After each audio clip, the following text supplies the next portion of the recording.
Hello दोस्तों, अस्सलाम वालेकुम। क्या हाल है आपके? तो कल हमने मोहम्मद गौरी का इतिहास पढ़ा था। आज की जो क्लास होगी मातकालीन सीरीज जो हमारी चल रही है, आज उसमें हम कुतुबुद्दीन ऐबक पढ़ेंगे। कल हमने पढ़ा था, लास्ट जो पढ़ा था 1205 में गौरी, मोहम्मद गौरी जो है जाटों के विद्रोह को दबाने के लिए आया था। उसमें उसकी अचानक मौत हो जाती है। और मोहम्मद गौरी के जो दास थे ना, वो मैंने दो का तो आपको बताया है। मोहम्मद गौरी के जो दास थे, दास एक तो था कुतुबुद्दीन ऐबक,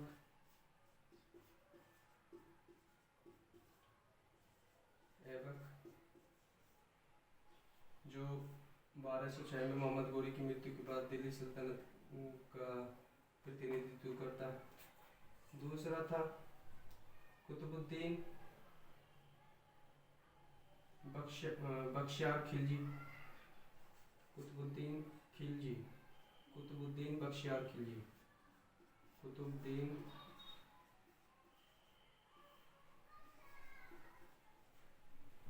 बख्तियार खिलजी।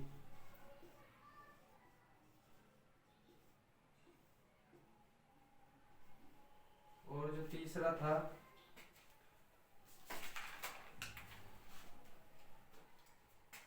नसीरुद्दीन कुबाचा,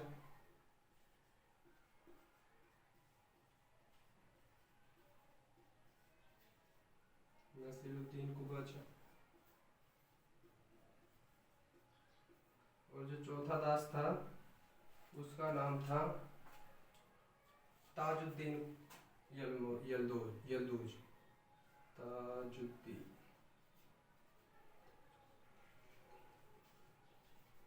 यलदूज।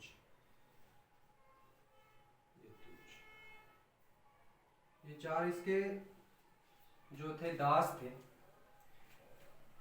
1206 में मोहम्मद गौरी की मृत्यु हो जाती है।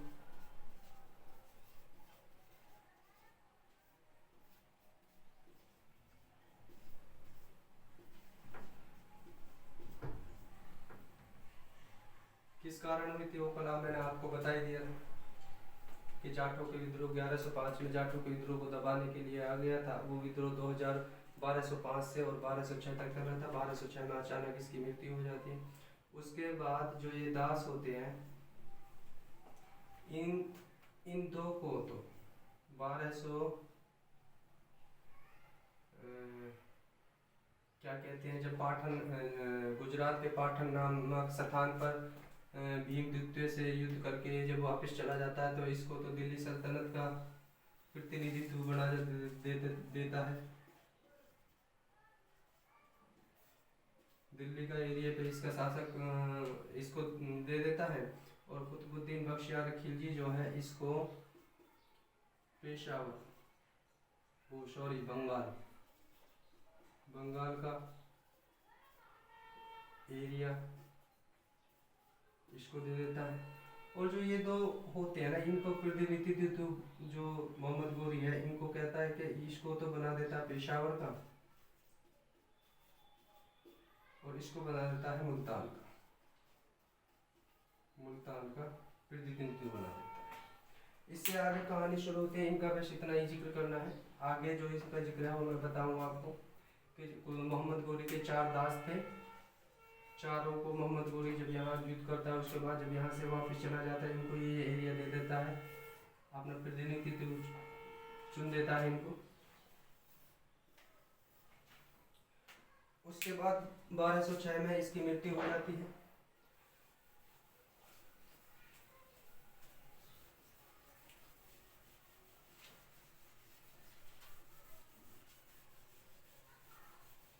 अब यहाँ से हम पढ़ेंगे, पहले शुरुआत जो करते हैं कुतुबुद्दीन ऐबक।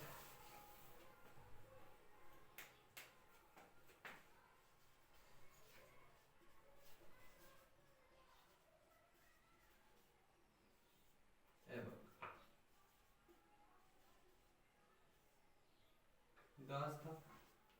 इसके बारे में कुछ परिचय कर देते हैं, जो ऐतिहासिक परिचय, इसके बारे में कुछ इम्पोर्टेंट नोट्स हैं वो हम पढ़ लेते हैं। इसका जो जन्म हुआ था 1150 में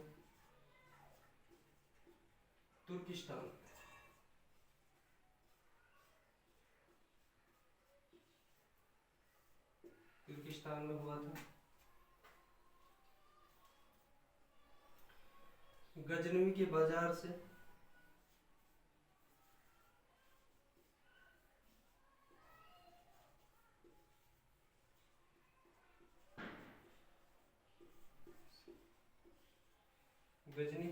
से इसको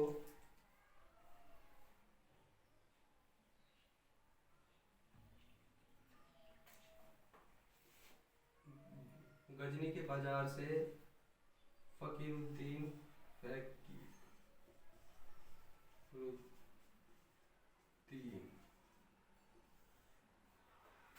अल अजीज कुकी ने,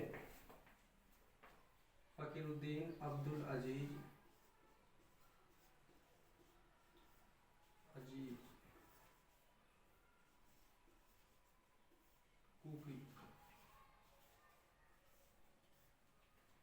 कुकी ने इसको 1,00,000 जीतल में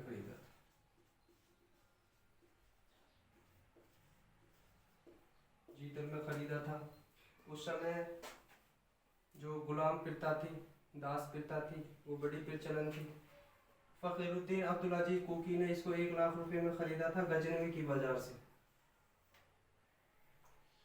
फखरुद्दीन अब्दुल अजीज कुकी से इसको खरीद लिया था मोहम्मद गोरी ने।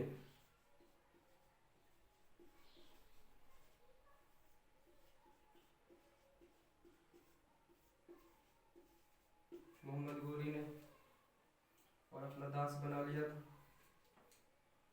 ये आप नोट कर लेना, नहीं तो ये ज़्यादा इम्पोर्टेंट नहीं है। इससे आगे चलते हैं।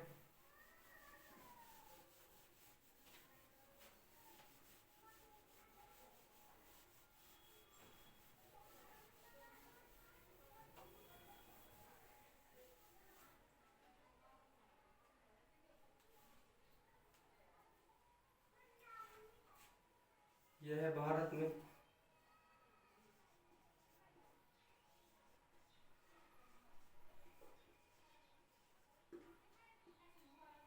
तुर्क वंश की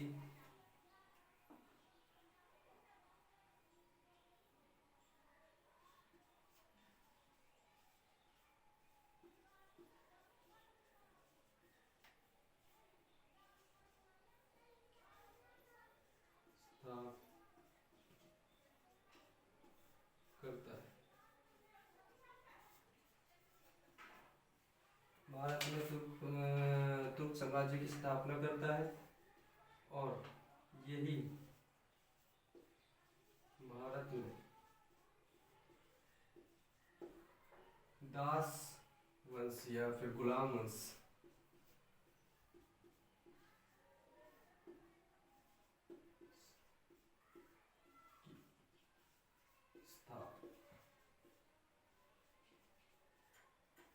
करता है।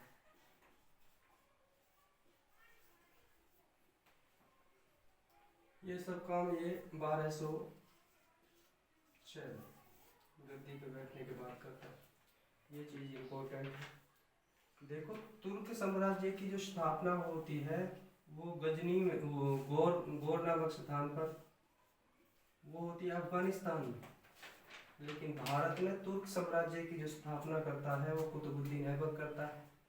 गुलाम वंश की स्थापना का जनक भी इसे कहा जाता है।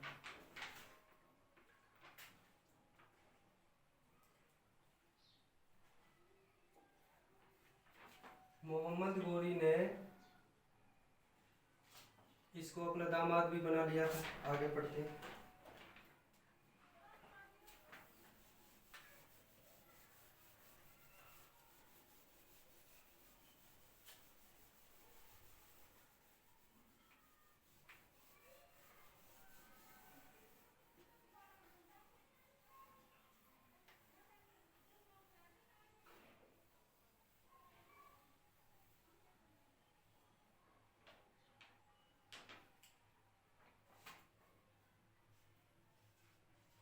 1206 में दिल्ली सल्तनत की स्थापना करता है।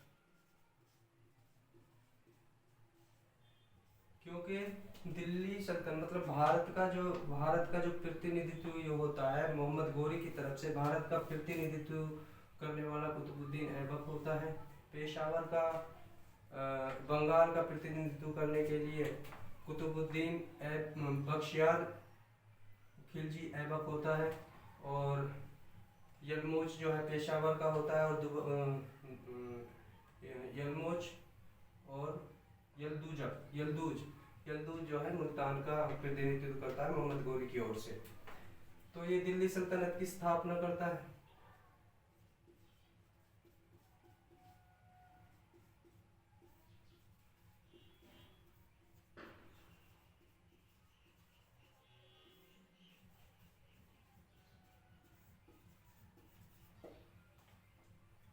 और एक फैक्ट ये होगा। दूसरा,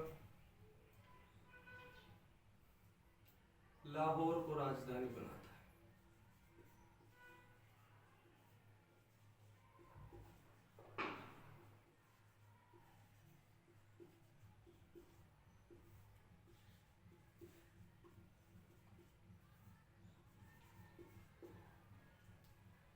और एक राजधानी तो लाहौर को बनाता है, दूसरी राजधानी है दिल्ली के करीब इंद्रप्रस्थ को बनाता है। इंद्रप्रस्थ जो राजधानी बनाता है सैन्य राजधानी होती है।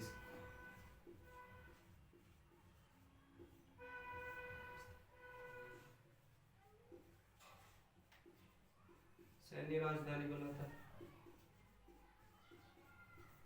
लेकिन खुद कहाँ बैठता है? लाहौर। ये दो राजधानी बनाता है। कुतुब मीनार ये दो राजधानी बनाता है, और 2.5 दिन का झोपड़ा भी यही बनाता है।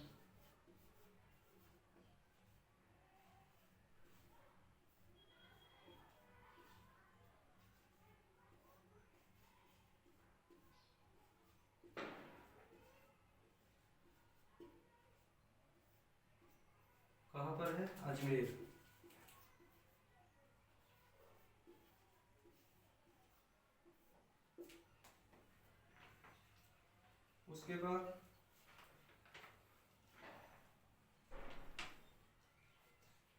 उसके बाद ये कुतुबुल इस्लाम मस्जिद का निर्माण करवाता है, जो भारत में पहली मस्जिद होती है। अब ये यहाँ से थोड़ा सा इम्पोर्टेंट है, थोड़ा ध्यान देना, बहुत इम्पोर्टेंट है। कुतुबुल इस्लाम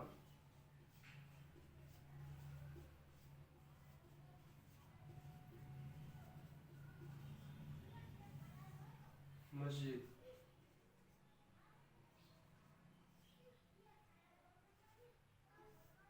कुतुबुल इस्लाम मस्जिद का निर्माण करवाता है।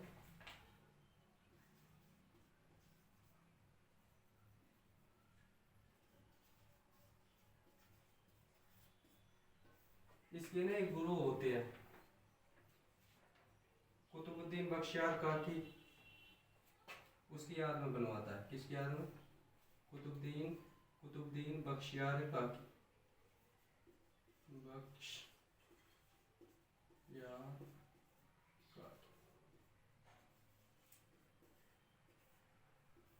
बहुत बड़े बुजुर्ग हैं, जैसे बोल देते हैं पीर फकीर बाबा होते हैं, बहुत बड़े पीर फकीर बाबा थे, ये इसके गुरु थे। इसकी याद में ये कुतुबुल इस्लाम मस्जिद का निर्माण करवाता है, जो भारत में पहली मस्जिद होती।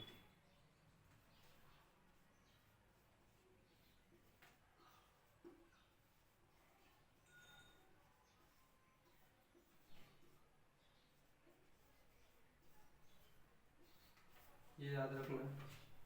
एक बार जैसे किसी ने यहाँ से क्वेश्चन पूछा था कि जो कुतुबुल इस्लाम मस्जिद का जो निर्माण करवाया था कुतुबुद्दीन ऐबक ने, वो किसकी याद में करवाया था? तो बख्तियार काकी, यानी कुतुबुद्दीन बख्तियार काकी की याद में उन्होंने मस्जिद का निर्माण करवाया था। तो एक बार पूछा गया कुतुबुल इस्लाम मस्जिद जो हिंदुस्तान में भारत में जो बनाई गई थी वो कौन सी मस्जिद थी? तो ये भारत में बनने वाली पहली मस्जिद, ये आपको ध्यान रखना है। कुतुब मीनार का निर्माण करवाया?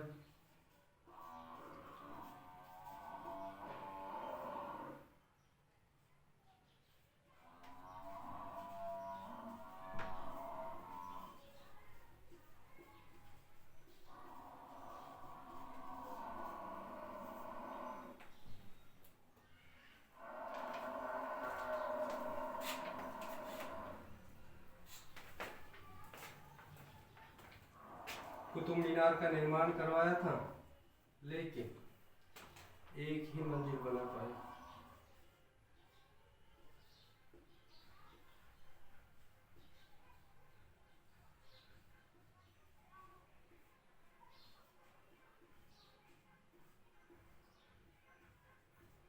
एक ही मंजिल बना पाया था कि मृत्यु, चौगान खेलते वक्त इसकी मृत्यु हो जाती है। बाद में इसको इल्तुतमिश 4 मंजिल तक बना देता है। इल्तुतमिश जो है इसका गुलाम होता है। उसके बाद में इसका पुनर्निर्माण और 2 से 4 मंजिल तक का जो निर्माण है वो इल्तुतमिश इसका कंप्लीट करा देता है। लेकिन जो कुतुब मीनार का जो जन्मदाता है, कुतुब मीनार का जो निर्माण जो कराया था वो कुतुबुद्दीन ऐबक ने कराया था, लेकिन 1 मंजिल तक ही काम कंप्लीट हो पाया था। उस समय तक इसकी मौत हो गई थी। और दूसरी से 4थी मंजिल तक का जो निर्माण था वो इल्तुतमिश ने कराया था। इल्तुतमिश के बारे में पढ़ेंगे आगे। एक इसे जो उपाधि थी, इसे लाख बख्श कहा जाता था।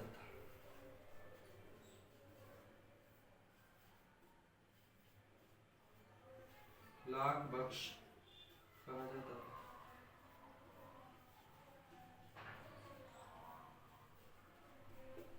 क्योंकि ये लाखों का दान दिया करता था, इसलिए इसे लाख बख्श भी कहा जाता था। और एक और बात बताऊं मैं आपको, इसने अपने जीते जी कभी अपने आप को राजा या बादशाह घोषित नहीं किया, ना ही इसने अपने आप को कभी राजा माना, और ना ही ये हमेशा अपने शासनकाल में हमेशा अपने आप को एक मोहम्मद गोरी का प्रतिनिधित्व मानकर ही राज करता रहा। इन्होंने अपने आप को कभी भी राजा, जनता राजा राजा की उपाधि या बादशाह की उपाधि इन्होंने अपने आप के लिए कभी नहीं प्राप्त की। 1208 में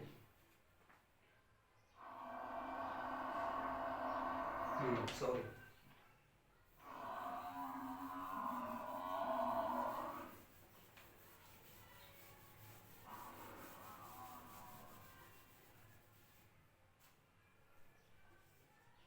1208 में गियासुद्दीन मोहम्मद बिन श्याम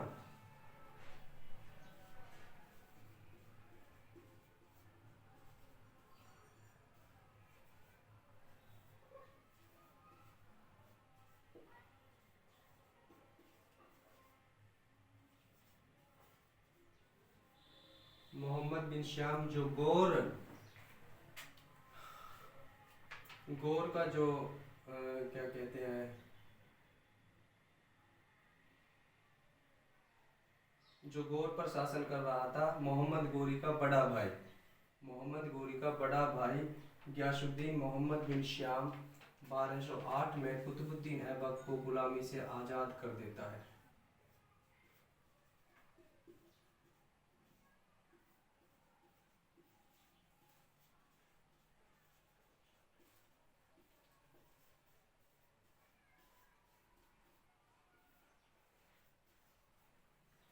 आज़ाद कर देता है।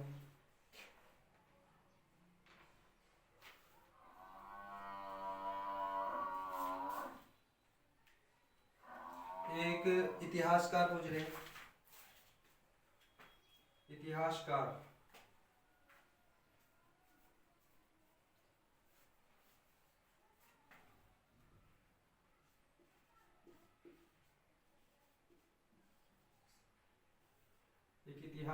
इतिहासकार हैं, उस समय के इतिहासकार हैं मिनास, जिसने एक रचना की है तबक़ात-ए-नासिरी।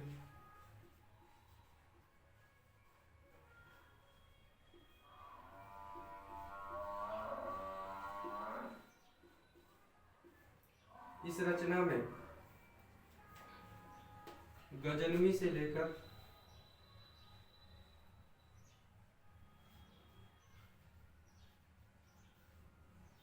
गजनी टू आराम शाह तक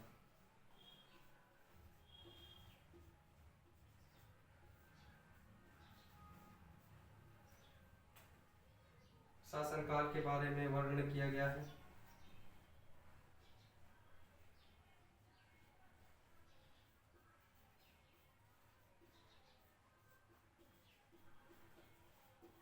ये चीज आपको ध्यान रखनी है। इसी किताब में, इसी रचना में ये बताया गया है कि कुतुबुद्दीन ऐबक ने कभी भी अपने आप को बादशाह घोषित नहीं किया, कभी भी अपने आप को सुल्तान घोषित नहीं किया। वो हमेशा मोहम्मद गोरी का प्रतिनिधित्व रहकर ही उसने हिंदुस्तान पर राज किया, काम किया। इसके जो ऐतिहासिक तथ्य, बस ये जो इतना था हमने जो पढ़ लिया कुतुबुद्दीन ऐबक के बारे में। इसका एक दास होता था इल्तुतमिश।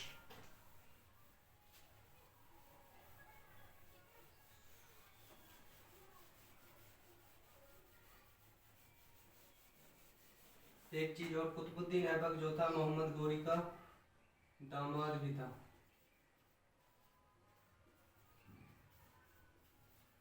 ये आपको याद रखना है।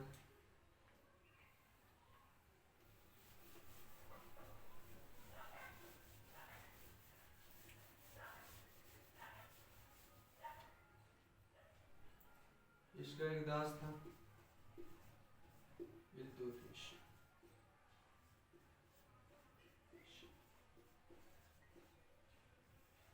कल हम इसके बारे में पढ़ेंगे। इससे पहले हम आराम शाह के बारे में भी पढ़ेंगे।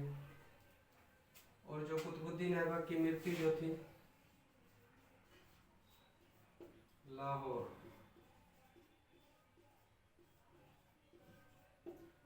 घोड़े पर बैठकर चौगान खेलते वक्त।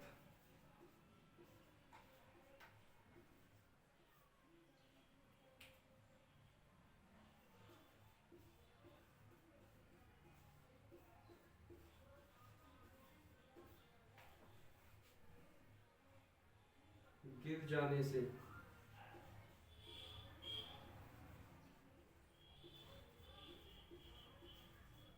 मृत्यु हो जाती।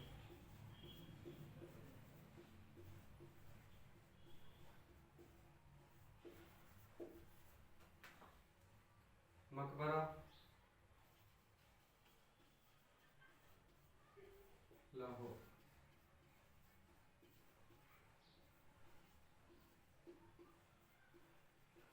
ये चीज़ आपको ध्यान रखनी है।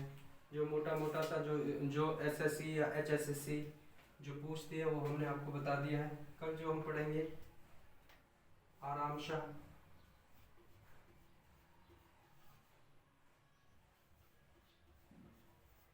क्योंकि 1210 में इसकी जो मृत्यु हो जाती है वो 1210 में होती है।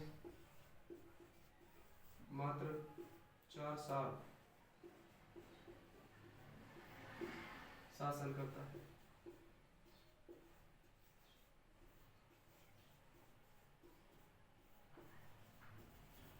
ये चीज आपको ध्यान रखनी है। इसके बाद बादशाह जो दिल्ली सल्तनत की गद्दी पर बैठने वाला आराम शाह होता है, जिसका शासनकाल मात्र 8 महीने होता है। कल इसके बारे में पढ़ेंगे। आज के लिए इतना ही काफ़ी। ये थोड़ा मोटा मोटा सा याद कर लेना। जो चीज़ इम्पोर्टेंट है वो हमने आपको बता दी है, बाकी कल पढ़ेंगे।